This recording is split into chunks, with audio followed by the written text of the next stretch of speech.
I now hand the conference over to Mr. Atul Daga, Executive Director and CFO of the company. Thank you, and over to you, Mr. Daga. Thank you, Stephen. And good evening, ladies and gentlemen. Once again, thank you for joining our earnings call for Q2 FY22, today, the 18th of October 2021. First and foremost, greetings to all of you for the festive season in India. I hope that all of you and your dependents have already been vaccinated for COVID and are able to kill the boredom of work from home by returning back to your respective workspaces and enjoying meeting your colleagues and associates in person. At Ultratech, we believe that work from home is here to stay, and we are enabling roster services, releasing office leases wherever possible, redesigning our larger offices to suit the new normal. To quote, new normal is never normal. Yes, that is what we are seeing in the cement industry as well. Every now and then we are waking up to the news of a new cyclone, Ida, Tauktae, Yas, and whatnot.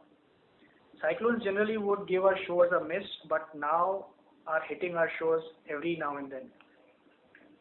Monsoons have continued in the country in the month of October as well, and have only started receding in the last few days. World is just recovering from the aftermath of COVID, and now fuel is creating roadblocks for the economic growth. Shortages in gas market is pushing demand of electricity generation from coal-based power plants. The surge in demand for coal is largely from recovering economies. China first shut down its coal mines and now is stockpiling domestic coal and gas reserves. And on the other side, Russia is curtailing its supplies.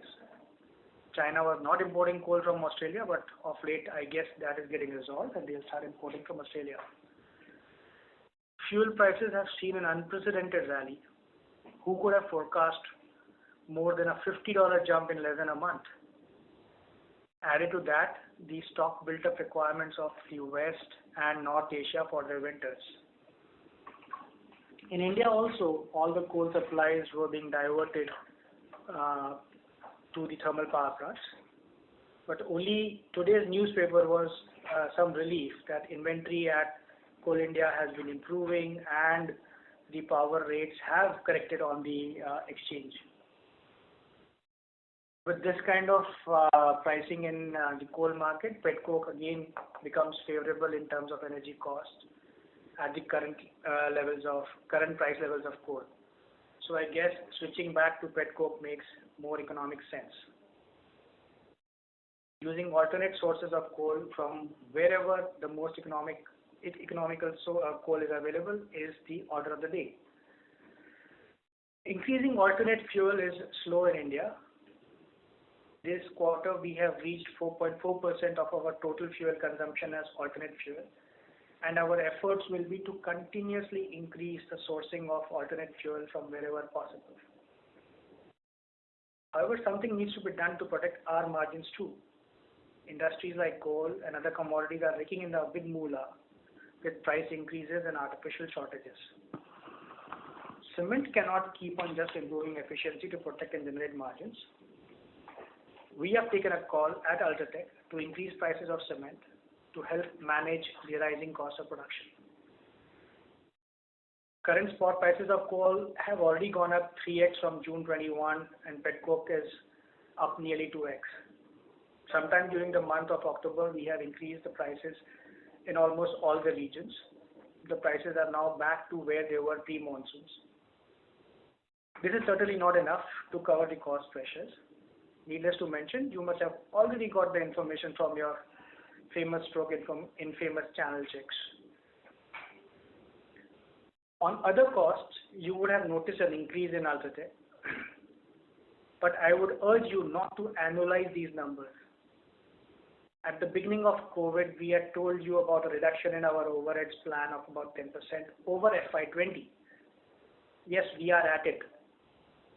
FY22 will see our overheads around the same numbers as FY20, thus having absorbed the inflation of 2 years. Let me now talk about the brighter side, demand. It seems to be robust. as monsoons have been receding, volumes are going up. In spite of heavy rains that the country witnessed, Ultratech has recorded a domestic grey cement volume growth of 8%, 17% in white cement.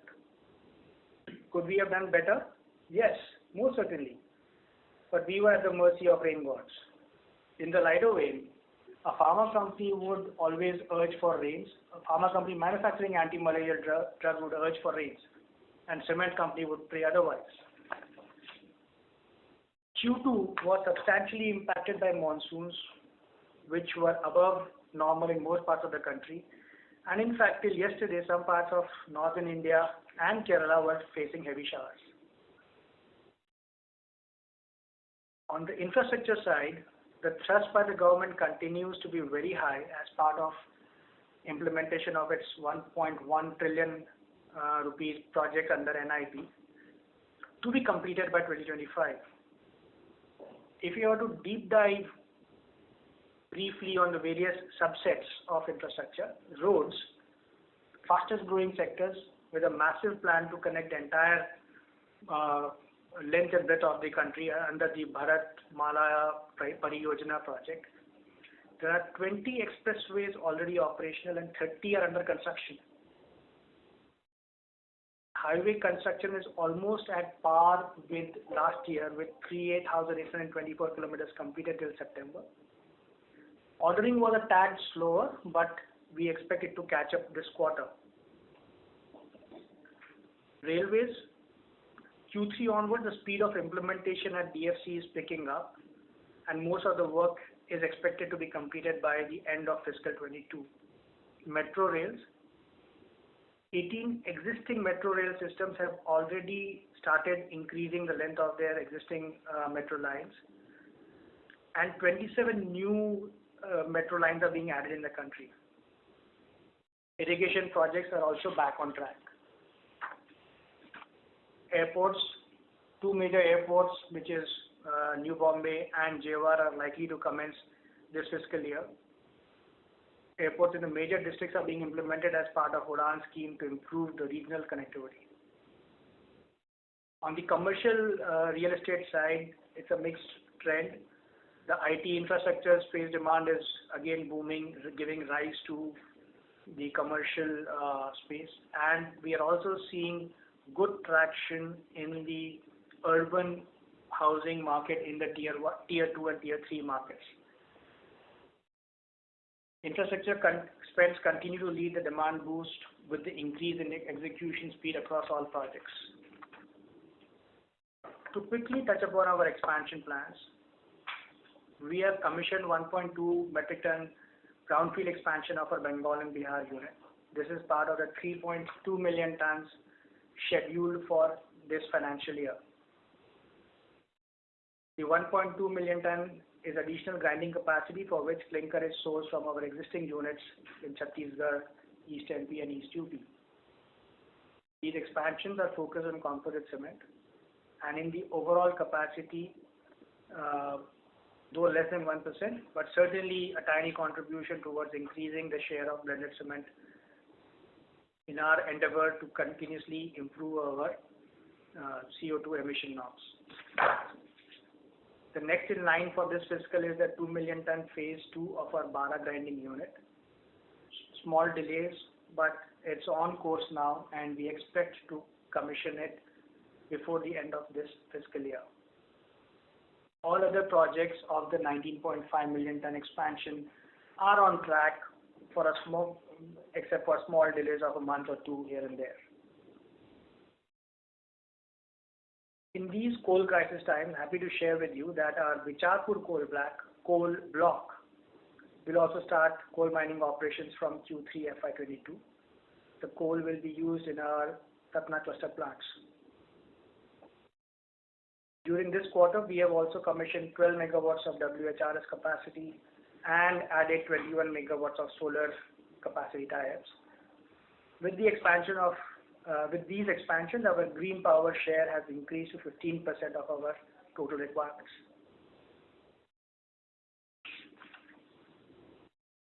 Before I conclude, let me talk about the cash flows.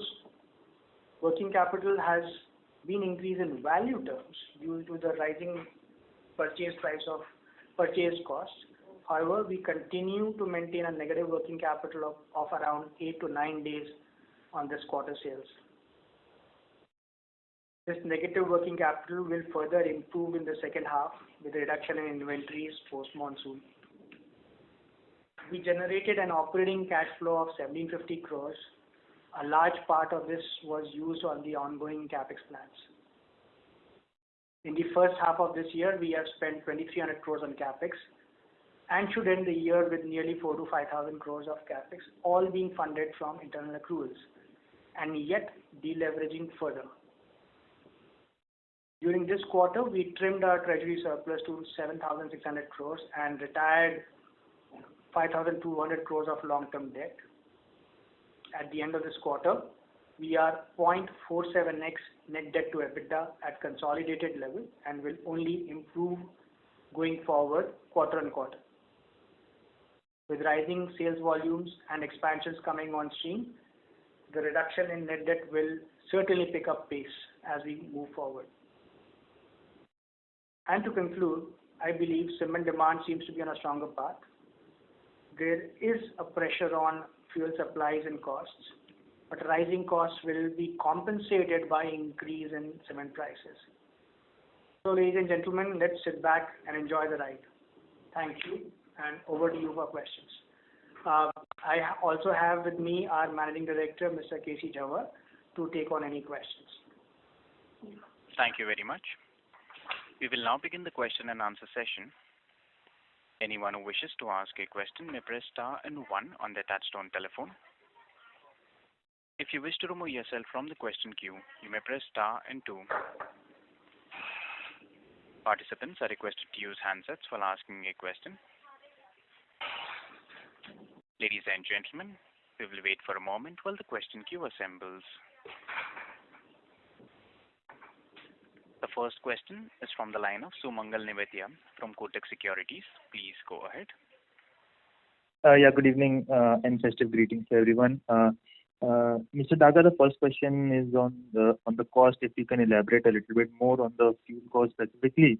I mean, we currently have a very very dynamic situation for the economics of petcoke and thermal coal, and also with the inventory in hand. I mean, how are we looking at coal cost in coming quarters?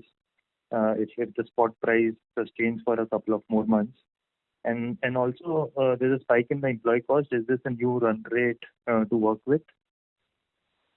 So on fuel cost, your guess is as good as mine. We don't know where the peak is, when will it start switching gears, but the general feedback that we are getting is at least there is a few more months of pain in the cost on fuel. But more importantly, we are passing on all these cost increases in selling prices. As far as availability is concerned, I don't see a challenge as of now in availability of imported coal. We were in any case very loosely dependent on domestic coal. A shade under 15% or maybe 12% of domestic coal is our part of our fuel mix. The balance is all imported. As for employee costs, last year there were no increments which were given, as you are all aware, as part of our COVID plan. So this year the increments were given, which came into effect in this quarter and will rationalize as we go forward in the future years. Understood. Second, sir, with respect to the demand front, you shared a very strong commentary in your opening remarks. Any ballpark number for second half for the industry demand growth which you all are working with internally or expecting? Any quantification or guidance on that front? I would be very safe in estimating it anywhere between 6 to 8% in the next 6 months, which could be conservative. Would you like to add? Yeah. So yes, as Atul said rightly, because now it's a very challenging time because such a increase of fuel prices, which will obviously result into increase in the cement prices, and all we know that the steel prices have also doubled actually in last few months. So there may be some impact on the demand side, but yes, we can still safely assume about 6 to 8%. To our understanding, the demand should be there, and all of you know that these months are the peak months from the cement demand point of view. So as the festive season gets over, November, the Chhat Puja, I don't remember when is this Chhat Puja in India, but typically from there onwards, we start falling short of capacity. That's what we saw last year, January, March, and I think it will repeat. Understood. And just one last thing, this European loan asset which we have, we've classified that as discontinued. So any progress on the recovery of that? Yeah, we are fairly advanced in our negotiations, and my sense is by end of December we would be reporting a closure on that transaction as well. Got it. Okay. Thank you so much, and I'll get back in the queue. Thank you and all the best. Thank you. The next question is from the line of Rashi Chopra from Citigroup. Please go ahead. Thank you. So just a few questions on cost for Atul. One is last quarter, our coal consumption cost was about $123. So do you have a blended cost for this quarter? This quarter is a shade under 110. That's lower on a... Sorry. 120, not 110, 120. So it's flattish on a Q? It's flattish, yeah. Okay. So you have yet to... So this is because you had inventory or... We had inventories and we had done some smart contracts which enabled us to procure fuel at lower costs. So what do we expect this to be in the third quarter? It's bound to go up. I would expect, where's the chart?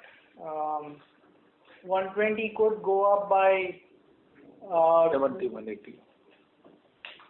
No, maybe $10-20 more it could go up. Average, take the average. This $10-20 is in the third quarter, but I would imagine you're still talking about some inventory this quarter, or this is like the peak given current pricing. Will the fourth quarter be higher? Rashi, peak I cannot guarantee. I don't know how long the prices will keep on going up. But yeah, we will see an increase in our fuel costs going forward. Okay. Second, on the price increases that you're referring to, to sort of absorb the cost inflation. So when we think about that, is it, you want to kind of maintain that EBITDA level versus 1Q or versus last year? So when you say cost inflation absorption, as in what kind of, what is the choice? I will want to reach the best-in-class EBITDA margin that we would have achieved. So our endeavor will be not to be buckled under the pressure of rising fuel costs. And on a steady state, if I were to look at, 34-35% is a very high number, but on a steady state, 27 to 28%, 26 to 28% would be a good range to benchmark performance. So October, what has been the, you said October you took price increases, so what is that? What has been the quantum roughly? Varies from market to market, and average I would say 10 to 15 rupees has already gone up.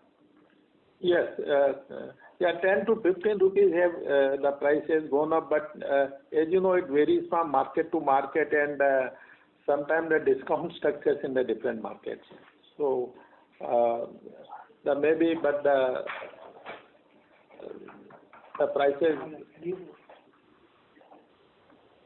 So 10 to 15 rupees, Rashi, across the country, and the good part is all the regions have absorbed these price hikes. Other thing is there is a general expectation amongst the infra players, amongst the dealer community that price rises are imminent.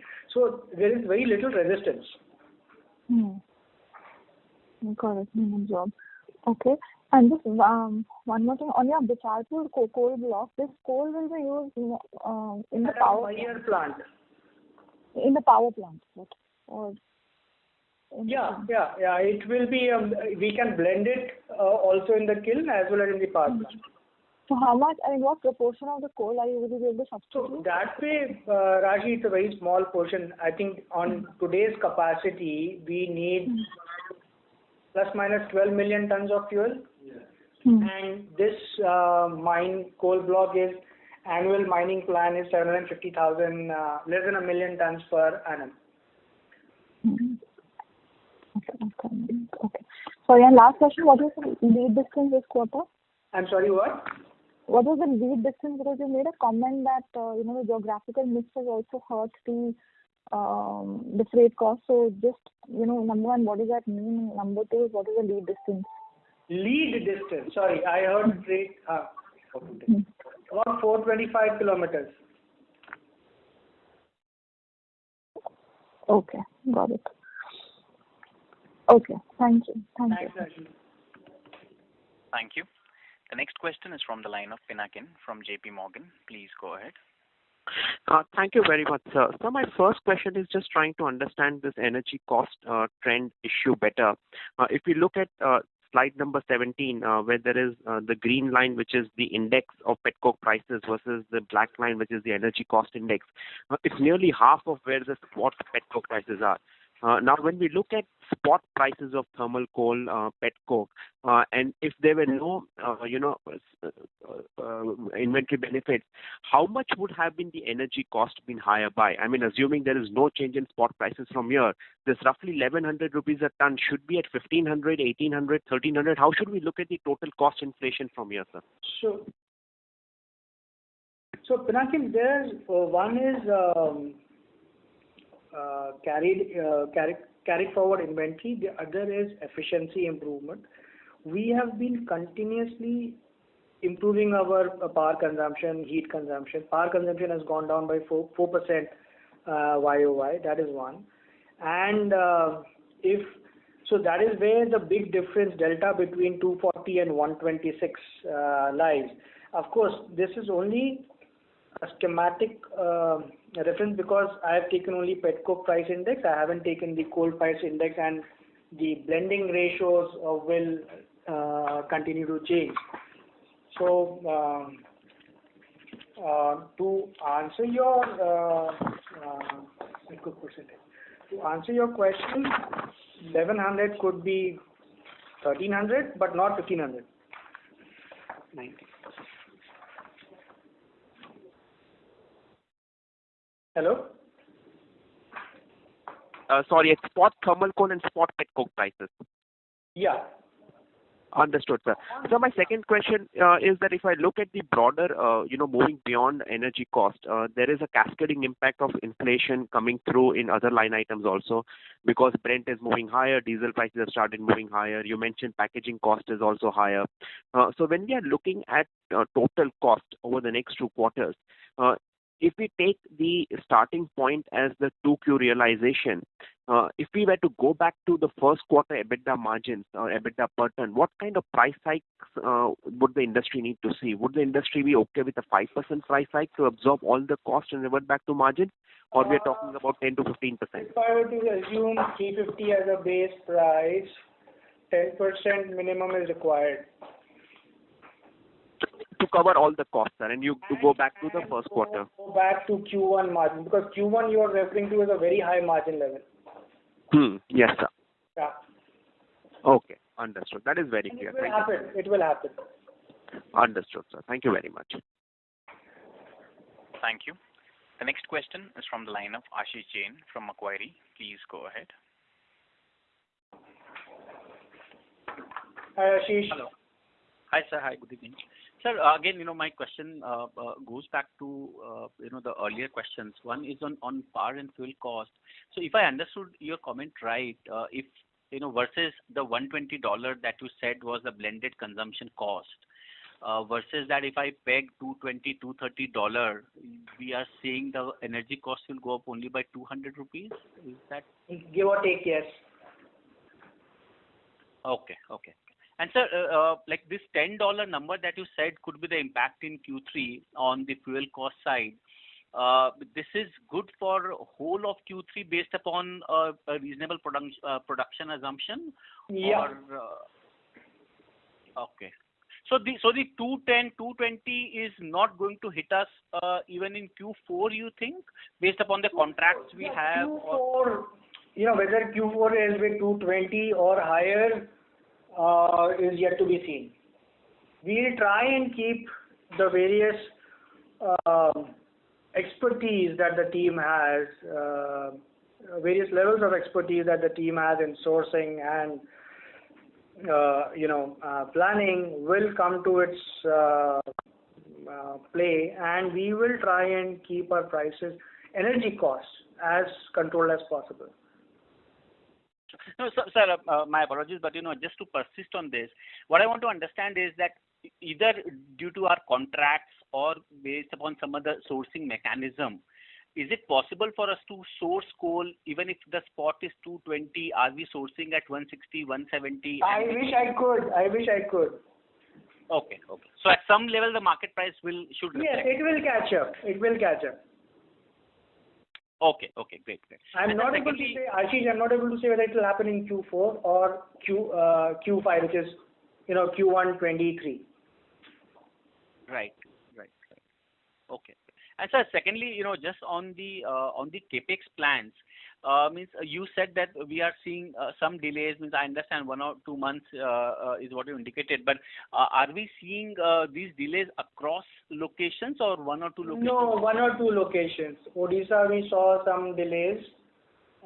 That's the only delay. Everything there has been a catch up. In fact, like Chhattisgarh was a delay, they have caught up brilliantly. Pali, they have caught up brilliantly. These are the larger ones, others are smaller ones. So Cuttack was the maximum. And Dhar also did it? Yes. No, so Dhar also has picked up, sorry. So, out of the 19.5, 3.2 million will get commissioned this year. And next year, every quarter, we will have out of the remaining 16 million tons. I had given the schedule in the earlier presentation, one of the, I think, quarter or the capex plan presentation. We will be able to meet that schedule. A month here or a month there. Hello? Ashish? Mr. Ashish Jain, if you're able to hear. I think he is disconnected or lost a signal. Yeah, seems like we lost the connection for Mr. Jain.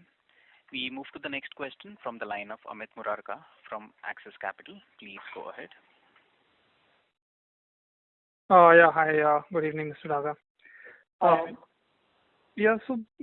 First question is on mix. So what would have been the trade mix in this quarter?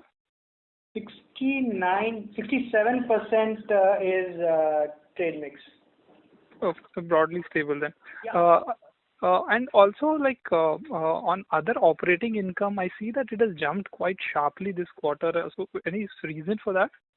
So, incentives keep coming in and out. So this quarter we had a Dhar incentive coming in, some incentive expired, and there could be some other miscellaneous income kicking in.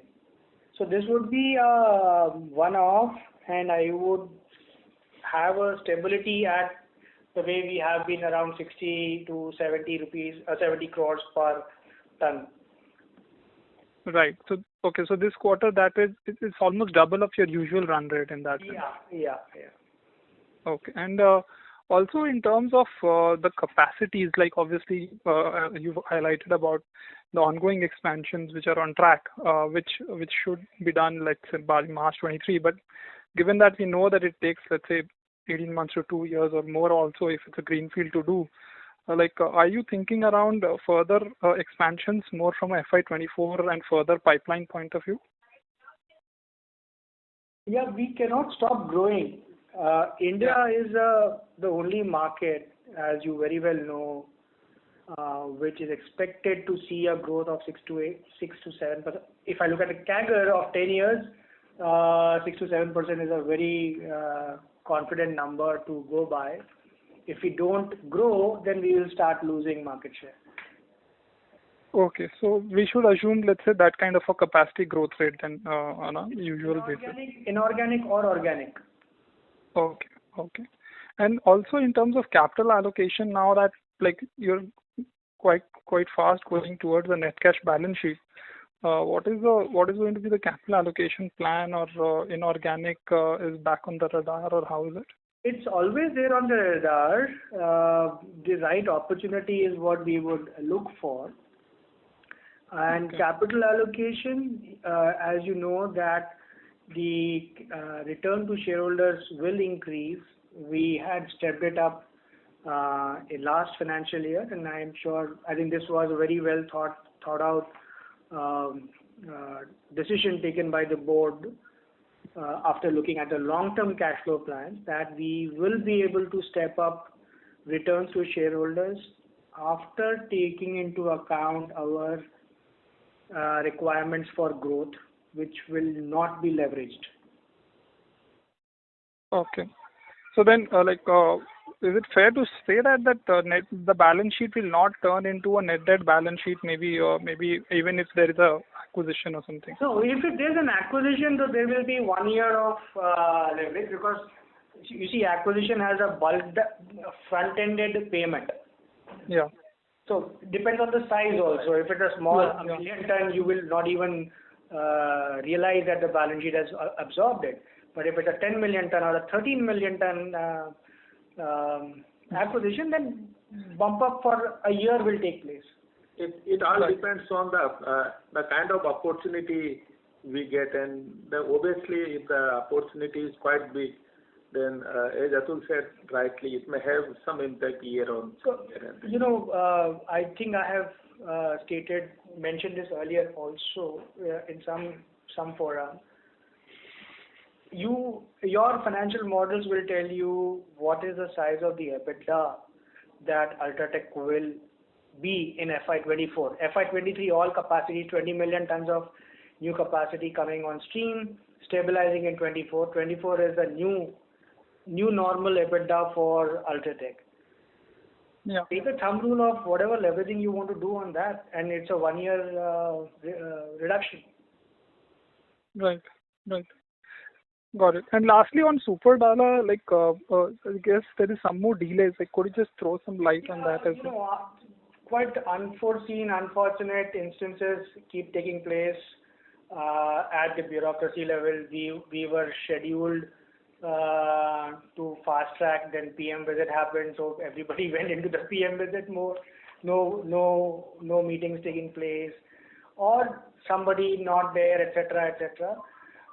Having said that, March 22 is a very realistic number that we will have our plant cleared up, ready to start work. March 22, yes. Okay, but you also bother you with the nitty-gritties. There are so many sure. things that we have to deal with. Yeah. No, but I remember there is some work also that needs to be done once you get the plant, because it's been shut for a long time. So. Yes, but you see that we have clearly identified the capex plan. If I am able to wrap it up by December, we'll start work in January. Touch and go March, April, we'll start generating clinker from there. It's a 2.3 million ton clinker. Got it. This is all. Thank you very much. Thanks. Thank you. The next question is from the line of Ritesh Shah from Investec. Please go ahead. Hi, sir. Thanks for the opportunity. A couple of questions. Sir, first, is it possible if you can break up the 286 crore number? You did indicate that incentives related to DAR came in. Related to this, I wanted a wider answer from you regarding what are the sort of incentives that we are expecting from, say, DAR or Pali, or from the incremental announcements that we already made. So that's the first question. Let me first, before I forget, your questions are long and most complicated, Ritesh. So incentives are not standard anywhere. So you have to approach the authorities, the regulatory body, and see whatever is best possible under the ongoing scheme. Suddenly a new scheme gets announced. So whether you are eligible, not eligible, it all is a mixed bag. So we don't depend on incentives at all for our project returns. Incentives are always a top-up. And Pali, let's say Pali, I expect to commission by September 23. When will I get the incentive? Application is fairly advanced stage. When will I get it? I don't know. Practically all the projects are there in different stages of consideration at the state authority levels. Remains to be seen when we get it. So specific coming back to that, I understand that under the earlier government, cement was in negative list for MP, and after that it was taken off. So I'm sure like we would have got some benefits over here. So if you can quantify just to understand the IRR of the project better, that would be useful if possible. There is, I will give you details offline, but now earlier the incentives used to be directly linked to BAT. Now they cannot be linked to SGST because it's very difficult to track from the state exchequer's perspective how much material is sold within the state and how much material has gone out. So they keep structuring different packages to incentivize investments. We have got a completely different incentive package for Dhar and completely different hypothesis which we are pursuing at Pali. So it's completely different. Sure. So second question, just coming back to the cost inflation part. Sir, what is our procurement strategy? So basically when we procure fuel, we have optionality for petcoke, which you indicated will increase in pie going forward. But when it comes to petcoke or coal, there will be spot contracts, medium, long-term contracts. So just wanted to understand what is our sourcing strategy when we say that our cost will only increase by $20 to $30 next quarter. So is it like we already have booked something at low cost? So just wanted to have some sense and thought process behind that. So I'll give you a bigger picture instead of giving exact details, being confidential from competition perspective. We in cement, obviously, we are the largest consumer of fuel, 12 to 13 million tons of fuel. So we cannot depend on spot alone. We do a blend. We do long-term contracts at fixed prices. We do long-term contracts on index link prices, discount to index, different sources to try and manage the average cost. We do blending of fuel within as a kiln feed to reduce the average fuel cost. We are trying to increase a small number, but we are trying to increase our alternate fuel so that dependence on fuel goes down. We are increasing our WHRS capacity, which is helping me reduce my fuel consumption for power. We are ongoing, and there are also number of initiatives, ongoing initiatives in terms of fuel and power efficiency, the efficiency consumption improvement, the consumption norms. So it's a combination of multiple things actually, and of course the blended part of it. Continuously trying to improve our conversion ratio, so that is also helping improve the fuel consumption. Sure, sir. This is quite helpful. I will join back with you. Thank you so much. Thanks. Thank you. Before we take the next question, a reminder to the participants, please limit your questions to 2 per participant. Should you have any follow-up, may we request you to rejoin the queue. The next question is from the line of Madhav Marda from Fidelity International. Please go ahead. Yeah, hi sir, good evening and thank you so much for your time. Now, I just had a quick question. So that basically, given that Ultratech, like you mentioned, is the largest consumer in the Indian cement space, and we have all these long-term contracts. If you think about some of the smaller players in the industry, would they also have access to such long-term contracts, which would be at sort of more fixed prices and more favorable prices, or such contracts would be more limited to the larger players in the industry? Would you like to ask them instead of asking me about them? They might reverse it then and tell me to ask you. So Madhav, there are benefits of scale and size which Ultratech certainly enjoys. I wouldn't want to comment about what others are doing on a public forum. Okay, fine.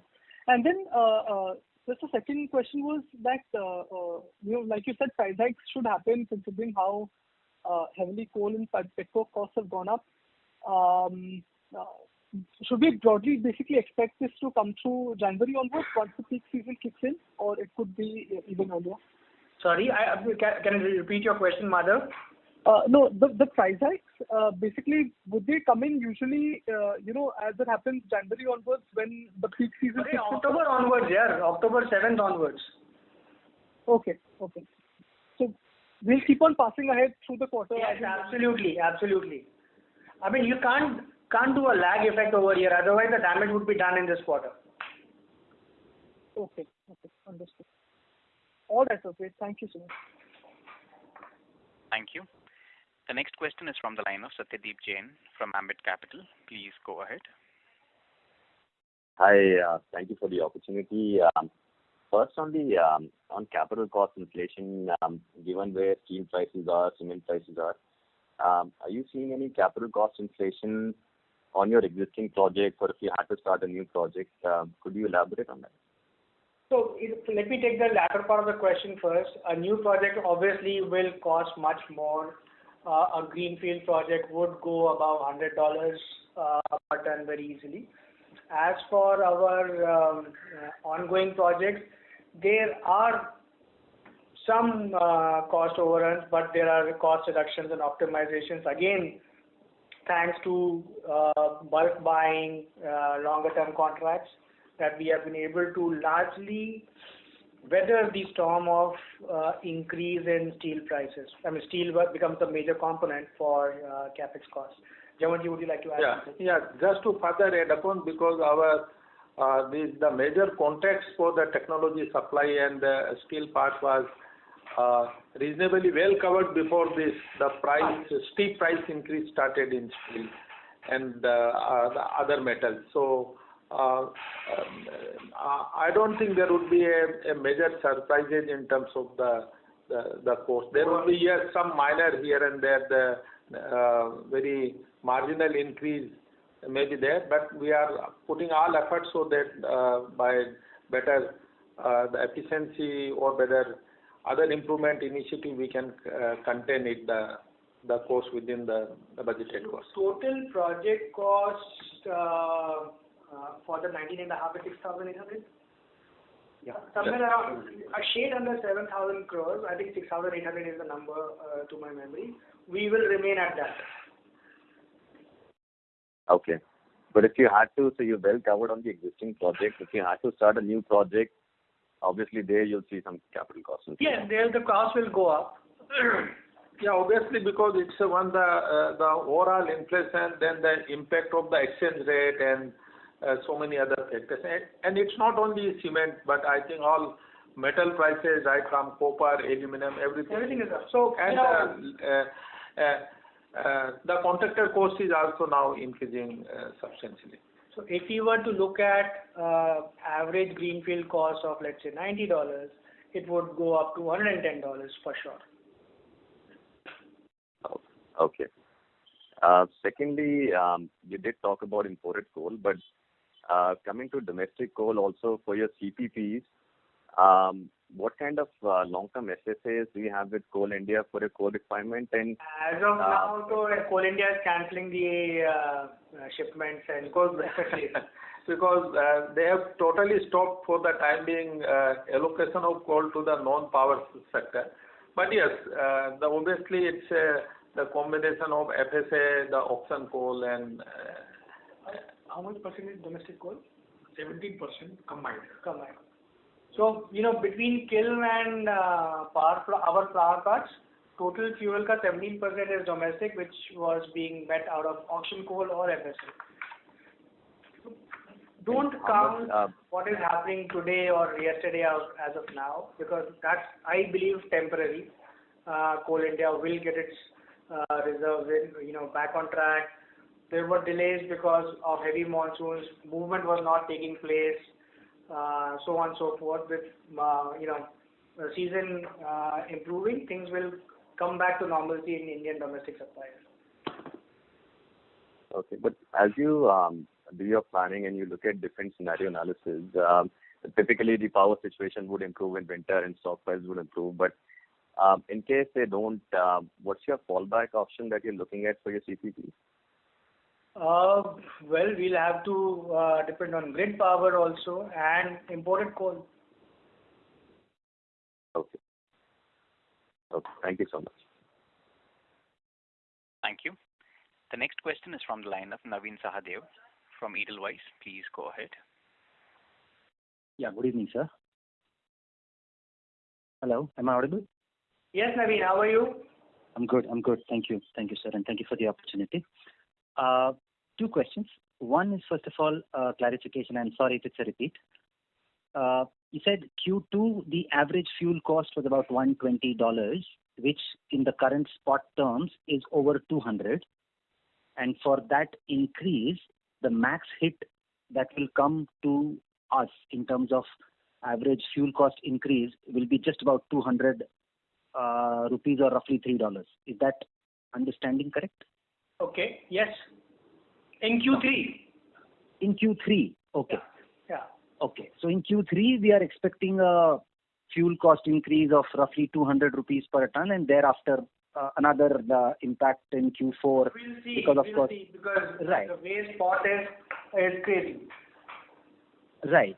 So if I were to just ask from, let's take Q2, the current quarter as the base at which it's about 120 and the spot of 240, 250, I really hope that it spirals down as quickly as it went up. But assuming at the current rate, what is the cost delta? Cost? Sorry, for what period? We just discussed, no? Yes, but you said it's Q3. Fuel cost goes up by 200 rupees. In Q3? Yeah. But at current spot, it goes up to how much? Current spot, it will should go up by maybe 500 rupees more.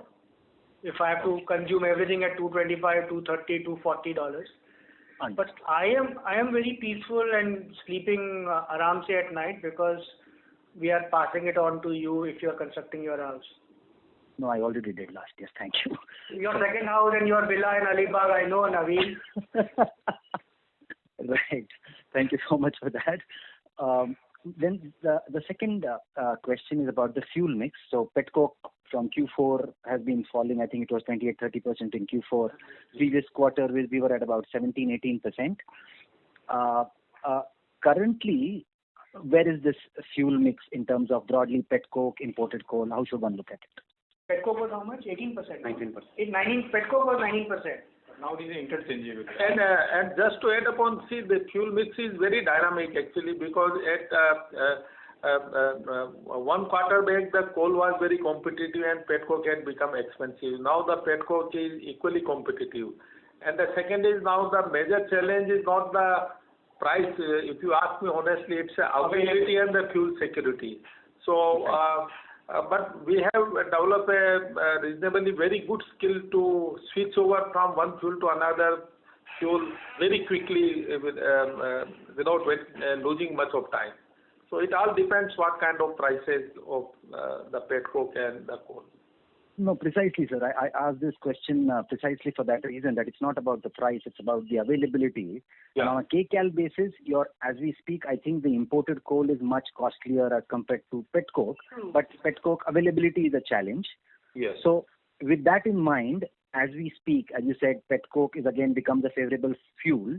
So how much can it go to in terms of percentage? You would know it better. Yeah, you ask a coal analyst, not a cement. It's very difficult, very honestly, to predict it. You said very rightly, the availability of pet coke is not such a huge as the way the coal is available. So it all depends actually what kind of scenario gets emerged from different part of the world, not only from India. Okay. So Naveen, to give you comfort, two things. As of now, the pipeline has not choked, so there is a continuous flow, and we are ensuring that none of our operations, not a single plant will suffer a shutdown because of non-availability of fuel. Of course, that must be certainly trust of Ultratech. Second, I think that's the beauty of being a large player. You have the reach practically everywhere to get resources. And secondly, I'm sleeping peacefully because the cost is being pushed on to the consumer. Great. That's really nice. Just one last question, if I may slip in. Staff cost sequentially is higher. I know other expenses higher because of maintenance. The staff cost sequentially is higher. So that's for the increment. So is it? I had already told you the increment was got factored in this quarter. Correct. So can that be taken as the normalized base to be analyzed? We cannot analyze the other expenses. It will be lower because there were some one-time bonuses also, factored in. So it will be lower, not same level. Understood. Thank you. Thank you so much. That's really. Thanks, Naveen. Thank you. Ladies and gentlemen, in order to ensure that everyone gets an opportunity to ask questions, please limit your questions to 2 per participant. Should you have any follow-up, may we request you to rejoin the queue. The next question is from the line of Girish Chaudhary from Spark Capital Advisors. Please go ahead. Good evening, and thanks for the opportunity. Most of my questions have been answered, but one thing, if you can share the regional pricing trends like you generally share on a sequential basis, that would be great. Regional pricing trend for what? During the quarter. Yeah, during the quarter to Q. For the last quarter. Yeah. For Ultratech. Well, you have the numbers, guys.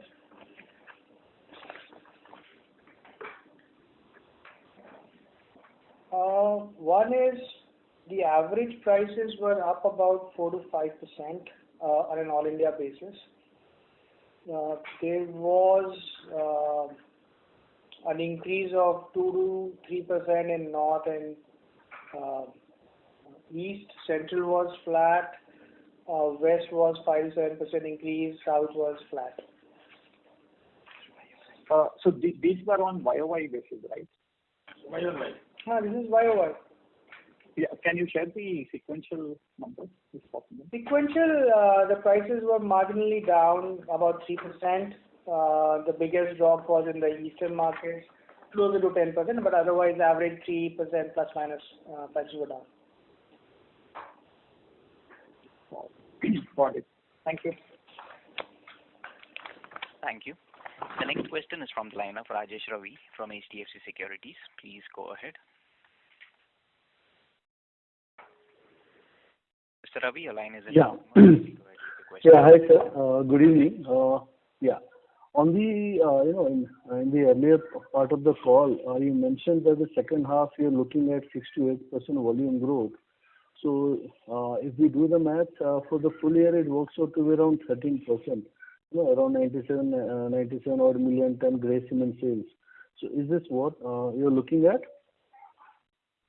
I guess so. Great. And second is, if I look at the grey cement performance on a Q1Q basis adjusted for the other two businesses, realization is down just 1%.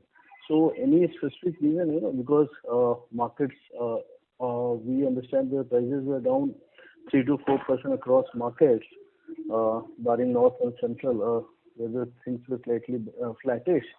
So is there any change in sales strategy which helped you clock lower decline sequentially? Are you a shareholder, Rajesh? Yes or no? You're not. No, I'm not. Well, you should be holding Ultratech then.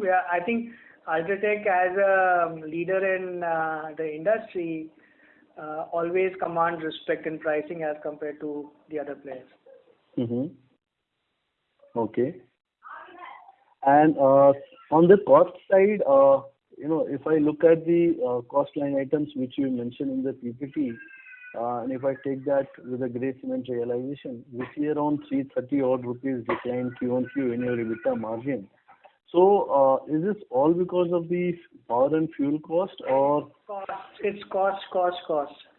Okay, and this is what you're looking to with the realization increase from this month onwards? Yes, because monsoons made it very difficult as it is. There's a pressure on volumes, and in spite of the heavy monsoons, I think nobody complimented us, but I take the compliment from you that we did a 7.5-8% growth in volumes. The moment monsoons have started subsiding, we've taken the opportunity of increasing the prices. Okay. And on the costing side, WHR, which you installed 13 megawatts, so what is the total installed capacity post that? It's mentioned in the presentation, 160 something, right? 137 megawatts WHR is. Okay, 137 megawatt. For a non-shareholder, you ask too many questions. And lastly, on the capacity, which is... Let me take on some other questions. Okay, sir, I'll come back to you. Thank you. Thank you.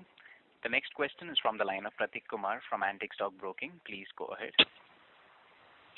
Yeah, good evening, sir, and thanks for the opportunity. My first question is on the truckers issue in Eastern market. So is this something which impacts us also? There was a strike which resulted into close down some plants in Chhattisgarh. And has that issue been resolved? Yeah, no, the truckers issue is there in Chhattisgarh, and but the good part is we are not too much impacted, obviously, because our all plants have the railway siding actually.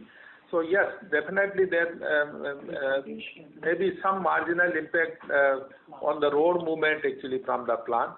And as of now, I understand it is getting resolved tonight or by tomorrow morning. The almost understanding has been reached. But let's see, because this development of negotiation discussions is happening since last 3 days. But yes, we are near to reach to some understanding. Thanks, sir. And second question is on this demand trend chart which we generally give on a presentation, which is always very useful, which mentions that central region has a flat growth during the quarter. Is this purely reflection of monsoons or?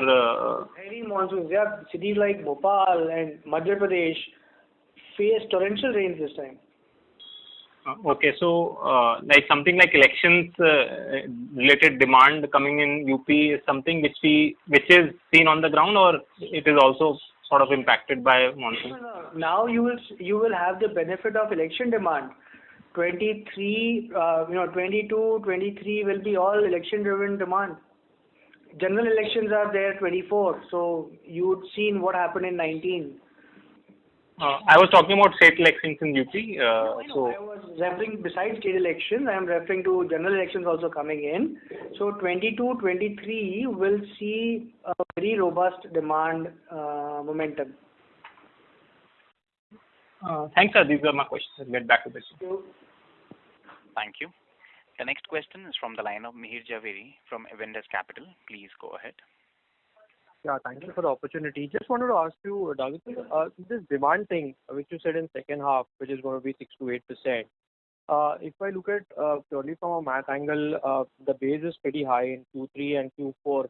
Last year was phenomenal given the COVID situation. Even Q1 was very strong. So how should we look at it?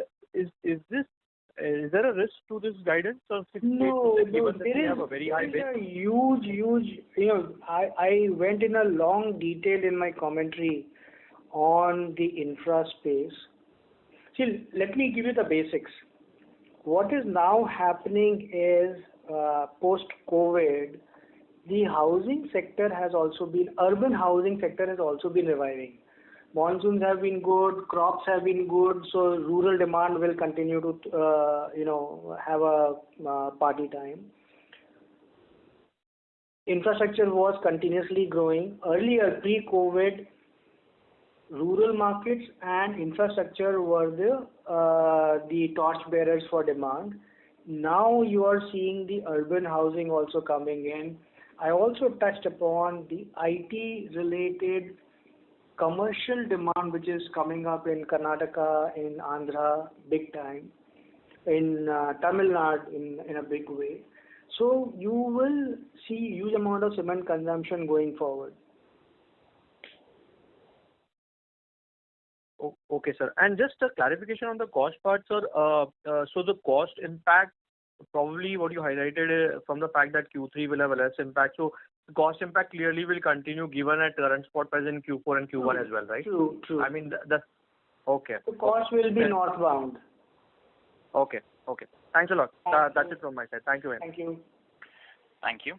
The next question is from the line of Kamlesh Bagmar from Prabhudas Lilladher. Please go ahead. Sir, just one question for related to your Middle East and overseas operations. I believe this quarter has been one of the worst in last around 18 odd quarters. Our derived or imputed EBITDA has been hardly around 8 crore. So what has been the reason behind that? Has there been some one-time cost that has been? This was a temporary setback. One is costs going up in the UAE markets and export markets into Sri Lanka from India suffering. We had a bit of a slowdown from our Gujarat plant into Sri Lanka. But now I think there will be a catch-up because Sri Lanka, which we sell close to 1.5 million tons per annum. It was a controlled price regime. Now it's going to free price. Prices are decontrolled. Price increases have already been taken in Sri Lanka. So I expect it to come back. It's one of bad quarters for our overseas operations. Okay. So lastly, sir, we know that Q2 is a mix of maintenance cost and lower efficiency. So, but given the Q3 where we could have a peak quantity, a very strong quantity of cement, and on top of that, better efficiency, and secondly, we will have a higher energy cost. So, taking that into consideration, for Q3 and Q4, fixed cost element is also there. So, how do we see the cost? I know that a lot of questions have been asked. I believe most of the part have been discussed on that thing. But taking fixed costs, term cost, all that in consideration, Q3, Q4 or combined H2 over Q2, how the cost would pan out in terms of overall trajectory? I will give you some homework. You do the calculation of our operating leverage over the last 3 or 4 quarters and it will answer you. Okay. Great, sir. Thanks a lot. Thank you. We take one last question from the line of Sanjeev Kumar Singh from Motilal Oswal Financial Services. Please go ahead. Thanks for the opportunity, sir. I wanted to understand what sort of capacity additions are you foreseeing in the industry? And secondly, in terms of inorganic acquisition, I believe that in one of the presentations you have written that 50-60 million ton of inorganic acquisition opportunities are available. So any comment on that? Are there good assets available? And when the profitability is higher, when there will be sellers available? So first point, I think this year 20 to 25 million tons is what I would expect, slowing down next year. And on a longer term basis, I still believe as auction mines come into play. Recently, somebody took a small mine in Chhattisgarh at $660. So it's quite unrealistic to generate a return on these kind of highly expensive resources. So you won't see too many capital. Besides, you need to also to look at what are the mining resources each player has at what location. The data is easily available. Right. If somebody wants to run a plant with just 5 years or 10 years of life, God save them and God save the investor who is putting money in that company. So expansions, 20 million tons coming up. Next year, again, we have a large chunk of our expansion, 16 million tons coming up next year. Beyond that, there is, I would say, slowdown in investments. As for acquisitions, we are always open to a target which gives us a profitable growth opportunity. So growth as in increase in my market share, and profitable, obviously it has to generate a return on my investment. As of now, there are a couple of transactions which I am examining, small ones, not worth too, very small ones, but I'm sure there will be people who will want to cash out at some point or the other, and we will be there to have a discussion. Okay, sir. Second, sir, just a clarification. Was gray cement realization down 2.5% QOQ? Because if I go by the presentation, it looks like it was down 2.5%. Am I correct, or it was lower than that? Realizations down QOQ. Yeah. About 2.5%, 3%. Okay. Thanks a lot, sir. Thank you. Thank you. Ladies and gentlemen, on behalf of Ultratech, that concludes this conference. Thank you all for joining us, and you may now disconnect your lines. Thank you so much.